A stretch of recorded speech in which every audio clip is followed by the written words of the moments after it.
একটি প্রশ্ন, তারপরই এক বিস্ফোরক উত্তর। মুহূর্তে সেই ভিডিও ছড়িয়ে পড়ে সামাজিক যোগাযোগ মাধ্যমে। অভিনেত্রী তমা মির্জার একটি মন্তব্য ঘিরে শুরু হয় তুমুল আলোচনা। কেন তিনি সাবেক প্রেমিককে দ্বিতীয় সুযোগ দিতে রাজি নন?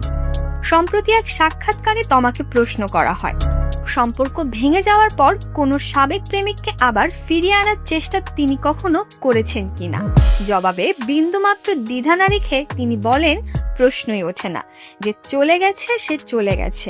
এরপর আরো স্পষ্ট ভাষায় যোগ করেন, যদি সে ফিরে আসে তাকে নেওয়া উচিত নয়, কারণ তাকে অন্য কেউ নেয়নি অথবা বেটার কাউকে পায়নি বলেই ফিরে এসেছে।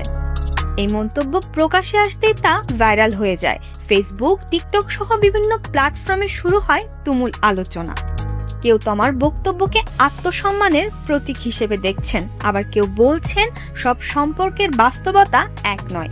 বিচ্ছেদের পর অনেক সময় পরিস্থিতি ও মানুষ দুটোই বদলে যেতে পারে। তবে এক মন্তব্যেই আবার আলোচনার কেন্দ্রে উঠে এসেছেন তমা মির্জা। তার বক্তব্য ঘিরে নেট দুনিয়ায় এখনো চলছে তর্ক বিতর্ক আর নানা মতের ঝড়।